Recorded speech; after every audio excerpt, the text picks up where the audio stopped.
거골뼈를 조금 더 뒤로 잡아 주셔야 되는데, 본인이 직접 할 수 있는 방법은, 안녕하세요. 오늘은 발목의 통증, 특히 발목 앞쪽 이쪽의 통증에 대해서 말씀드리겠습니다. 제가 이제 예전에 발목이 자주 삐는 이유를 초반기에 좀 설명해 드렸어요. 그래서 이제 자주 삐시는 분 이유가 있습니다. 오늘 약간 겹치는 부분도 있지만 발목이 자주 삐시는 분들은 그 영상을 한번 참조하시고요. 오늘은 이제 발목 앞쪽이 자주 아픈 사람들, 이걸 어떻게 해야 될지 제가 설명해 드리도록 하겠습니다.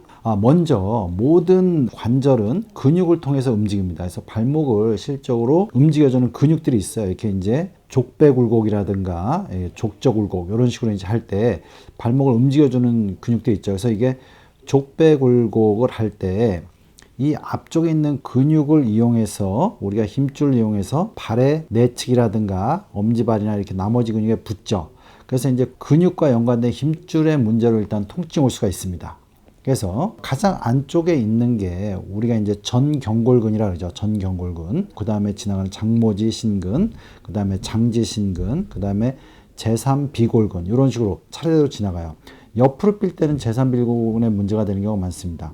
어쨌거나 발을 많이 쓰면 이 근육들이 다 문제가 될 수가 있는데, 그래서 이 근육으로 앞에 정강이 앞에서 내려가는 근육이 발목을 지날 때는 힘줄로 연결이 됩니다. 근데 많이 쓰다 보면 이런 힘줄 부위가, 앞쪽 부위가 통증이 오게 되죠. 자, 그래서 이제 근육의 문제, 그 연관된 힘줄의 문제로 이 발목 앞쪽에 통증이 올 수가 있습니다. 자, 근데 당연히 이제 근육의 문제인데, 근육이 약간 뭉친 부분이라면 정강이 근육이라든가 비골 옆에 제3비골근이나 이런 쪽을 풀어주면 되겠죠. 폼롤러를 이용해서 정강이 앞쪽을 풀어주면 됩니다. 근데 이게 되게 오래 반복됐다면 인대 쪽에 문제가 돼서, 인대의 문제는 폼롤러를 풀거나 스트레칭으로 할 때 오히려 좋은 영향을 안 줄 수가 있어요. 그래서 이제 인대의 문제라면 오히려 안정을 취하고 약간의 스트레칭과 함께, 염증이 심하다면 소염진 통제를 이용하고, 염증이 심하지 않다면 인대에 도움되는 형식으로 생활 패턴을 바꿔야 됩니다. 그래서 제가 이제 인대의 건강도에 가장 중요한 영향을 미치는 게 실제로 몸 안에서는 부신이라는 조직이에요. 부신.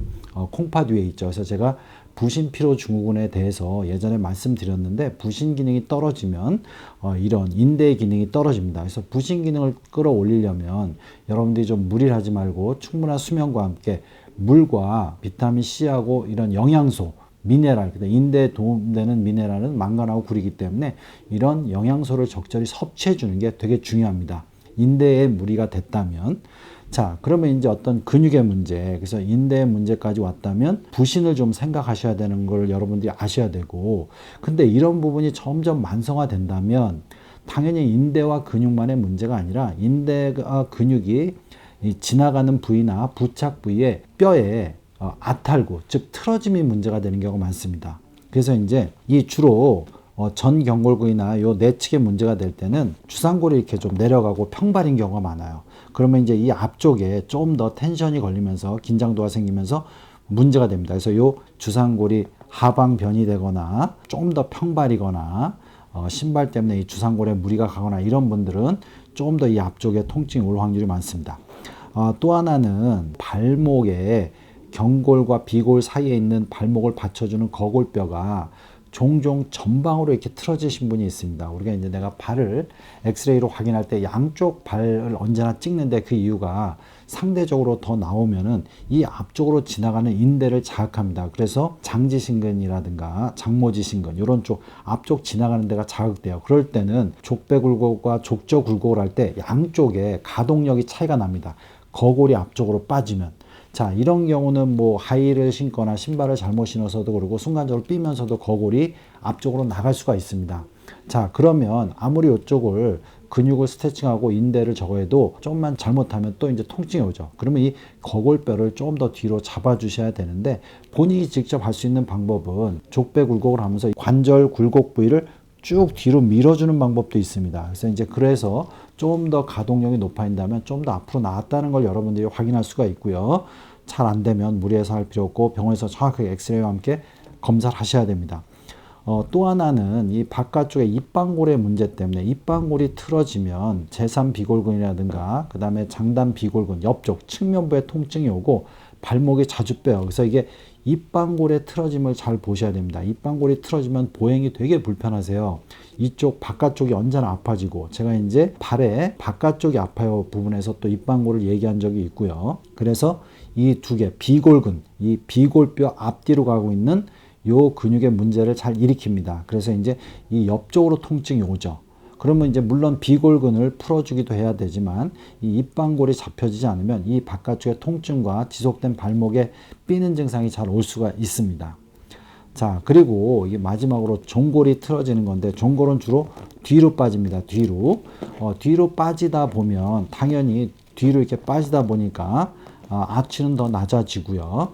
그러다 보니까 이 뒤쪽 인대가 당겨집니다. 이 안쪽 내측의 삼각 인대가 당겨지죠. 그래서 이 발목 안쪽으로 통증이 많이 와요. 그래서 이제 종골이 불안정하거나 뒤로 빠지거나 그러면 이 앞쪽으로 통증이 많이 오고, 너무 심하게 빠지면 이 안쪽 인대가 긴장돼서 그 밑으로 지나가는 신경이 자극돼서 발바닥에 저린 증상이 생길 수가 있어요. 그래서 제가 발바닥에 저린 이유를 이야기할 때 종골의 얘기를 했는데, 이런 게 다 발목 통증하고 연관됩니다. 그래서 여러분들이 일단 발을 관리하시려면 물론 종아리하고 정강이 근육을 풀어줘야 되고요. 족저근막을 강화시켜 줘야 되는 부분이 있고요. 그 다음에 아까 얘기했듯이 지속된 통증에는 부신하고 연관될 수가 있기 때문에 부신에 대해서 어떻게 관리해야 될지 제 영상을 참조해서 한번 보시고, 이런 인대 부위까지 오거나 발목에 틀어짐이 있다면 그 부분을 교정하고 근육을 강화하면서 인대에 도움되는 형식의 치료를 같이 병행하셔야 도움이 됩니다. 그래서 이제 단순히 스트레칭, 근육 강화만으로 해결이 안 되면 꼭 이런 부분도 참조하셔야 됩니다. 연세신통TV 여러분 구독해 주시고요. 여러 영상이 있습니다. 이렇게 참조해 주시기 바랍니다.